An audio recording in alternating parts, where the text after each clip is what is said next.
পাসপোর্টে student visa থাকলে ইতালিতে কৃষি ভিসায় যাওয়া যায় কি না? হ্যাঁ, পাসপোর্টে স্টুডেন্ট ভিসা থাকলে ইতালিতে কৃষি ভিসায় যাওয়া যায়। কৃষি ভিসার জন্য বয়সে কোনো নির্দিষ্ট সীমাবদ্ধতা নাই, আপনি যে কোনো বয়সেই আইতে পারবেন। তবে আপনাকে অবশ্যই ইতালি একটা কৃষি খামারের একটা কন্ট্রাক্ট করতে হবে, যেটাকে ইতালি ভাষায় বলা হয় একটা চুক্তি। এই চুক্তিটা ইতালিয়ান সরকার অনুমোদিত থাকতে হবে। মানে আপনার কন্ট্রাক্টের মধ্যে ইতালিয়ান চুক্তি এটা সরকারের অনুমোদিত থাকে।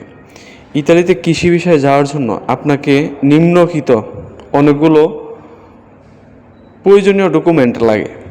এই ডকুমেন্টগুলো কি? একটা বৈধ পাসপোর্ট আর হচ্ছে ভিসা। ভিসাটা অত্যন্ত গুরুত্বপূর্ণ, আর পাসপোর্ট যদি না থাকে তাহলে আপনি ভিসাটা লাগাবেন কোথায়?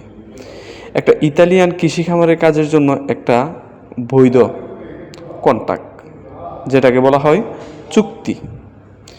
একটা স্বাস্থ্য বীমা, ইতালিয়া বসবাস এবং কাজ করার জন্য পর্যাপ্ত পরিমাণ অর্থ।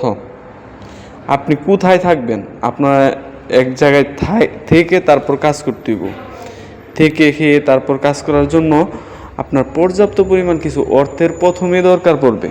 যখন আপনি কাজ করবেন তখন আপনার আর অর্থের দরকার পড়বে না।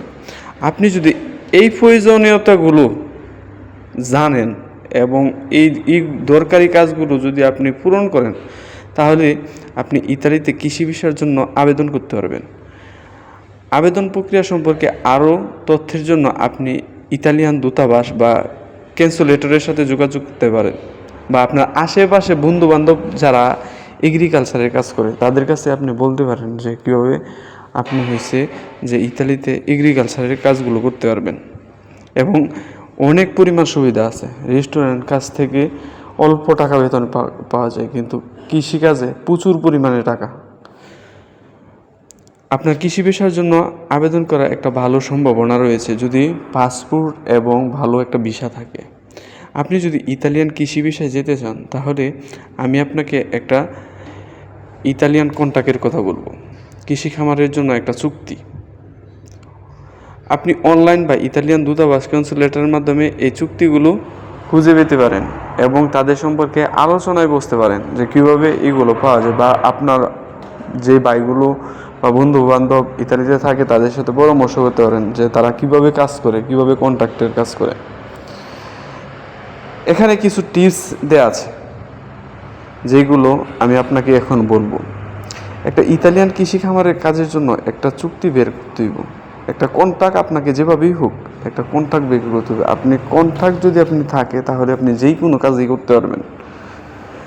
আপনার কৃষিকাজের অভিজ্ঞতা অর্জন করতে হইব। আপনি বাংলাদেশের কৃষিকাজ আর ইতালিয়ার কৃষিকাজ এক না।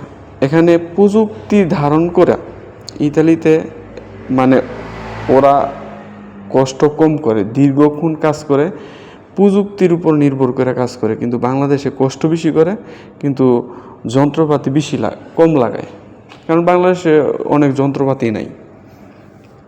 ইতালিয়ান একটা মৌলিক জ্ঞান অর্জন করতে হবে। আপনি ইতালিয়ান ভাষা যদি জানেন তাহলে আপনি কিছু মৌলিক জ্ঞান, এবং আপনি যদি কিছুদিন কাজ করেন ওদের সাথে তাহলে বুঝতে পারবেন যে ইতালিতে আপনার যে জিনিসগুলো দরকার এগুলো মৌলিক জ্ঞান, যে আপনি কীভাবে আপনার বুদ্ধি খাটিয়ে খাটিয়ে অল্প সময়ে সুন্দরভাবে কাজগুলো গুছিয়ে ফেলতে পারবেন।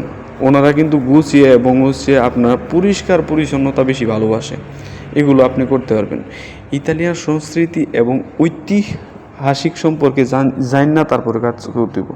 আপনি দেখা গেল একটা বেগুনের চারা লাগাবেন, এখন এটার ইতিহাস আপনি জানতে হবে যে কীভাবে এই বেগুনের চারাটা লাগাইলে ভালো ফল পাইবেন, কীভাবে ভালোভাবে পরিচর্যা করলে এটাতে আপনার বেশি পরিমাণ লাভবান হইব মালিক। এটা আপনার বুদ্ধি খাটাইতে হইব, তাহলে আপনি দীর্ঘদিন এখানে কাজ করতে পারবেন।